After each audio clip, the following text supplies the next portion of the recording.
Welcome back to New World Next Week. I'm James Corbett of CorbettReport.com. And I'm James Evan Pilato from MediaMonarchy.com, tragically ruined with a terrific explosion.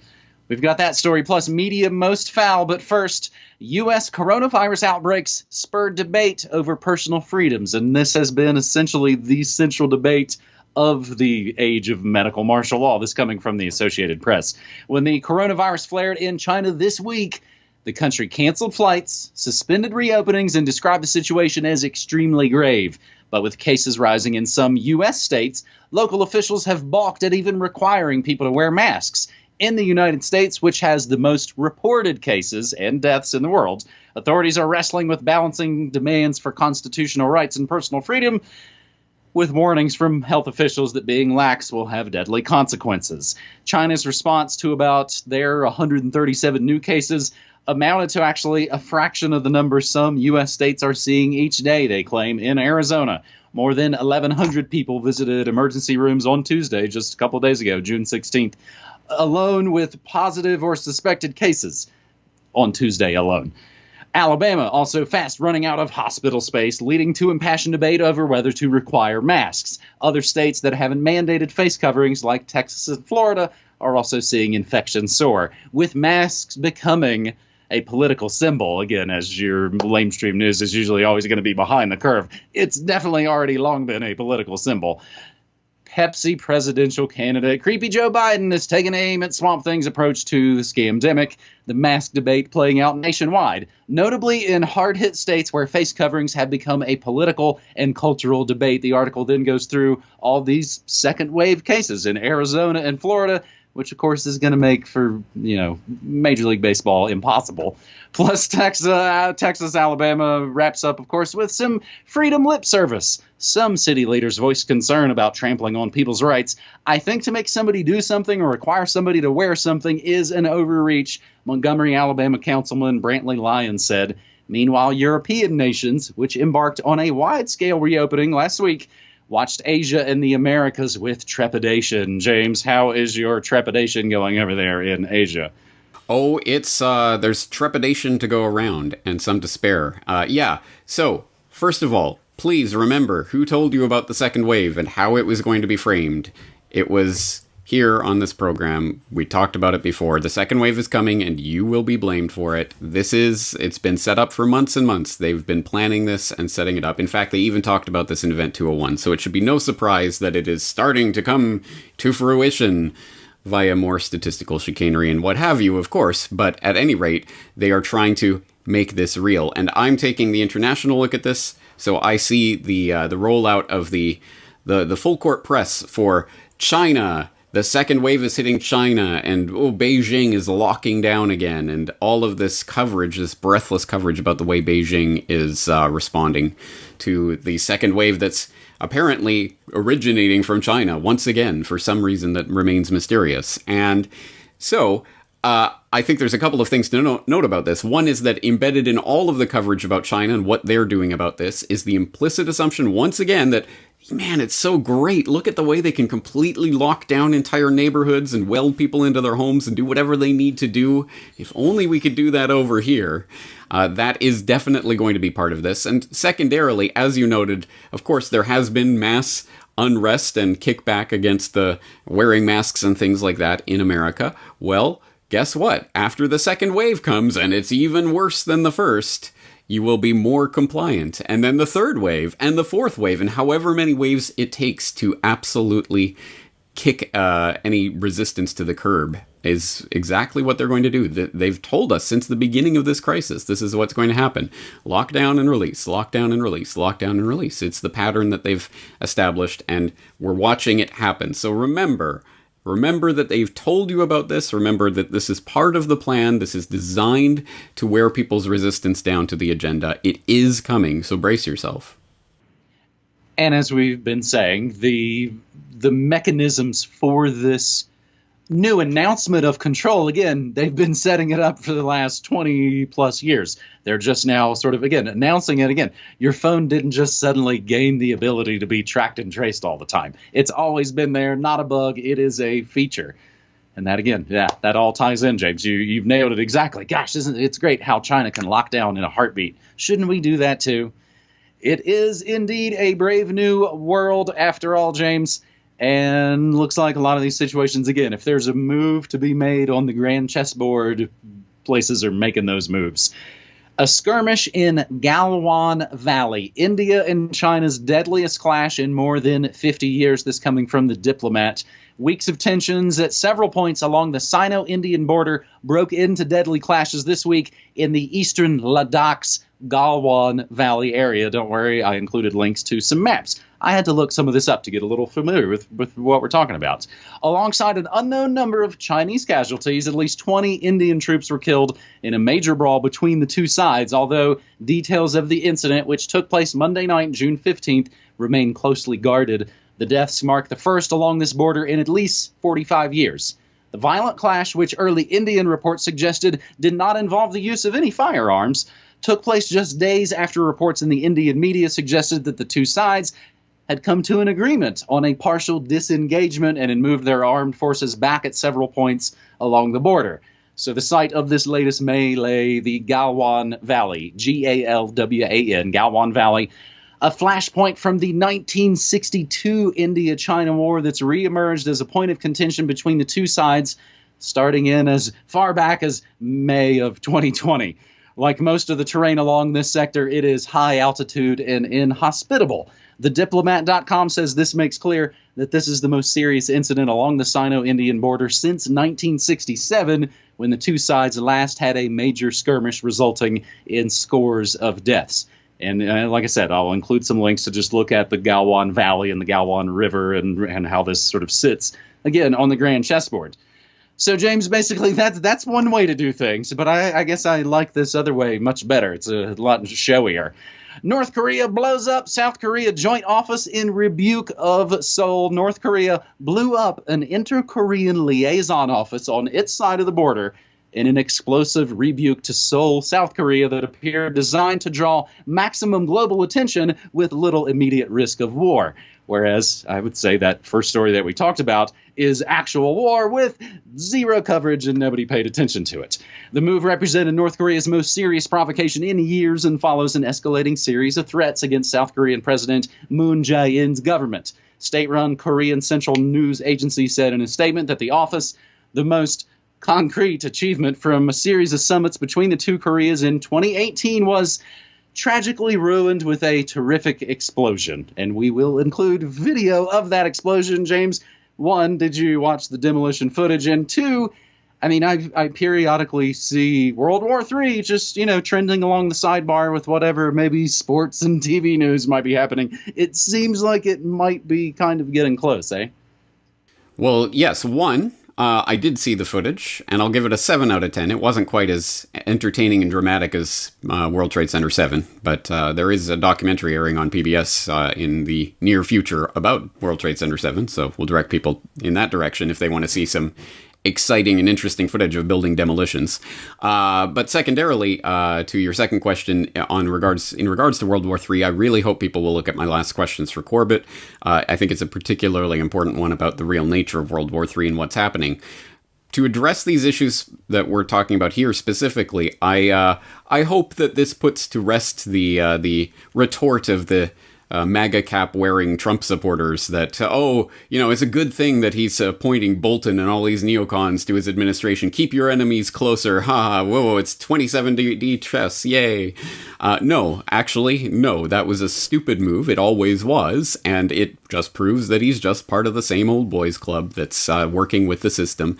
And this is exactly what you get from that. You ramp up in the media that North Korea is the biggest threat to human existence and such a vital existential threat to the United States of America. Remember that hype about North Korea is going to strike any day. It's the worst situation ever. And then Trump holds his big summit and everything's taken care of. Amazing diplomacy. Yay.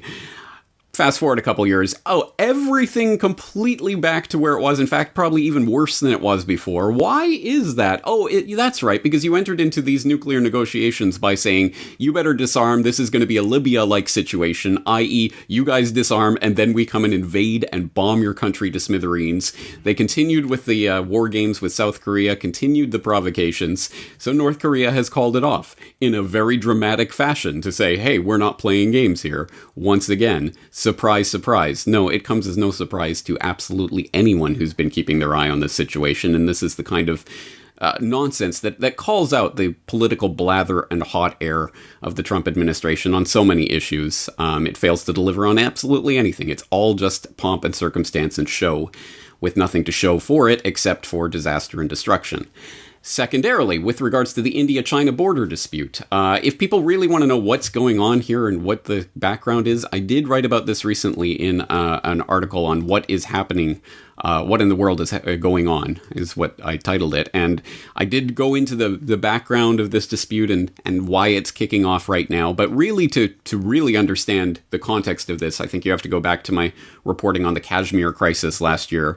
And this has to do with India trying to change the status quo in that extremely volatile region bordering Pakistan, bordering China. There have been wars over this in the past, as you say. I think India is trying to return to some sort of pre-war status quo before China took over certain parts of that area and started controlling it, although India claims that it's highly disputed, shall we say. And I think this ties into previous moves that we've seen, again, from the Trump administration to stick its nose into this situation and try to recast the entire geographical area as not the Asia-Pacific, it's the Indo-Pacific, because our guys, the Indians, are going to reorient everything, and we're going to put our lot in with them. I think Modi is taking that to heart and saying, okay, I got the U.S. backing, I'm going to go for it. And I think they're trying and pushing, and China is going to push back. And so it's a chaotic situation and a potentially very volatile one that could escalate from here. Again, there have been wars in this area in the past, but the last time that happened, half a century ago, these were not two nuclear superpowers. Now they are. So once again, I hope people will keep their eye on this situation. I think it's rather important. I think it's really interesting, too, that India and China are both just the two greatest New World Order models of a completely tracked and traced populist national IDs, all that stuff. And again, it's some ways this fight, it almost makes me think of, well, do you want Brave New World or do you want 1984? That those essentially are kind of the choices there, James. Speaking of media, we move to our third and final story this week on New World Next Week, episode 412, Interview Most Foul. James, I added a little extra title to this. Bob Dylan and the New York Times Effect on Man. This coming, of course, from the fantastic offguardian.org site. Imagine this.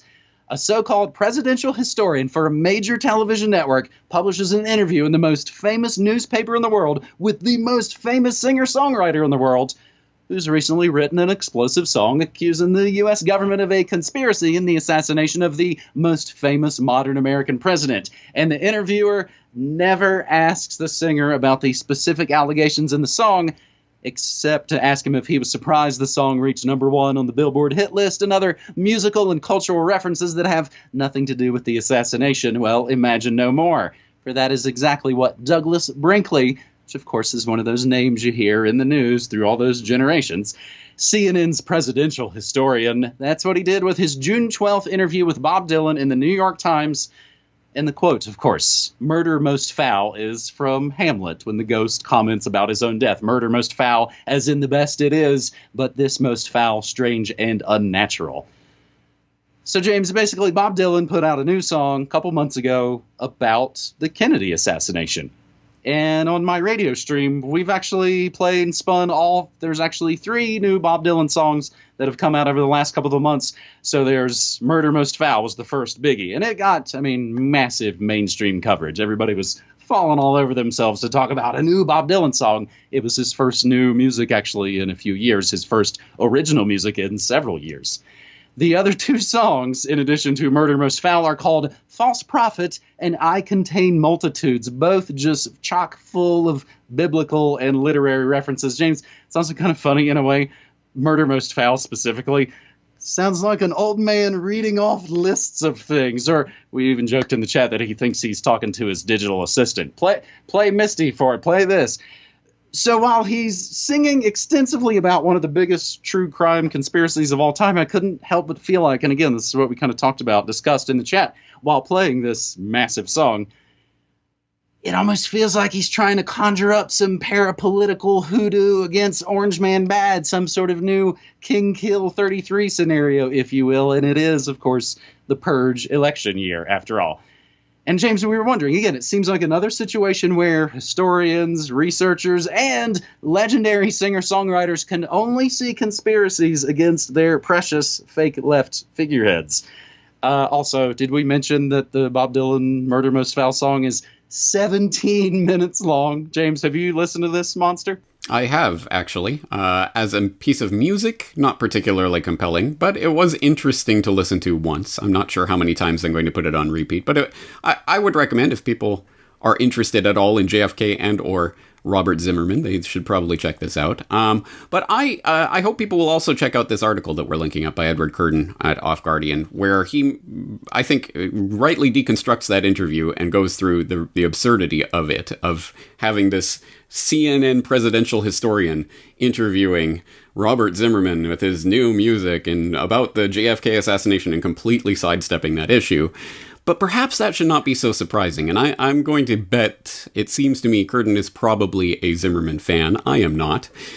So I do not have any sort of rose-tinted glasses on here. The obvious question should be, the fact that the CNN presidential historian in the New York Times is doing a whitewash of some sort of JFK revelations from this singer is not surprising. What is surprising is that, again, should Zimmerman be taken at face value for waiting 57 years to say anything of substance about this event that supposedly, I mean, one would assume was exceptionally important and informative to himself, and he waits 57 years to say anything at all, and then agrees to an interview with CNN's presidential historian in the New York Times and just meekly answers the questions as they come and doesn't try to push back, doesn't try to insert any of this into the narrative. No, that takes all the agency away from Zimmerman. He was the one who was directing all of this. So I think, again, don't give him so much credit for, wow, he's bravely coming out 57 years later to talk about JFK. Yeah, no, I'm going to go with John Lennon on this one. I don't believe in Zimmerman. Absolutely. I've never really been a big Dylan fan. I have my only and favorite Bob Dylan album put on the shelf there behind me. Yeah, I mean, this is something I talk about with a lot of contemporary artists who literally spent the last decade not releasing anything. And then suddenly, I don't know what happened. The last 4 years suddenly lit a fire under their ass, and they've got to act like they've. Again, this is, I think, the same thing that the COVID riots are, or the same thing as the overreaction to the hideousness of Swamp Thing. Let's not, of course, sidestep that. But it is this sort of overreaction from folks who, again, didn't really do much for pretty much a decade and now are, of course, freaking out and overdoing it. Bob Dylan's his second album came out in 1963. As you point out, he's had quite a bit of opportunity to maybe discuss the Kennedy assassination. Again, that's why I feel like he's just sort of bringing up election year hoodoo. And again, he ain't no amateur at that. Remember, going Christian is a long tried true thing, long before Kanye did it. James, as we wrap up this episode, I'll mention we have lots of long conversations about music and pop culture in the Media Monarchy community. Sidebar, I'm also covering all the craziness now popping off down here in New Mexico. You got obelisks, you got people robbing the Epstein Ranch, ancient symbols, helter skelter, plus, of course, my usual mix of news, music, memes, and more, streaming live Monday through Friday, 9 to 5 Mountain Time. I would love people's support. Again, James, I think the Christotunity of the age of medical martial law has seen a boost, I think, in alternative media. And maybe in some ways, maybe I'm giving it too much credit, and it's just, again, a part of the whole election year ups and downs. But when things get crazy, I think we definitely see, again, you and I have been doing this for quite some time. I'll have my 15th anniversary of Media Monarchy coming up in just a couple of months.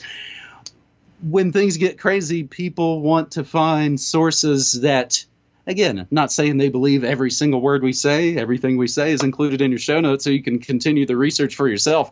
But I think we've got a pretty good track record of fear-free, ad-free information for folks.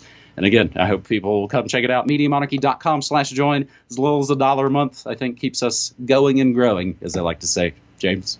Well, James, I'm pretty sure we've managed to say things that will offend all sorts of different people in this edition, let alone every other edition of New World next week. And we're going to be back at it, doing it again next week. So I hope people will stay tuned. At any rate, talk to you again next week. Thanks, buddy. Take care.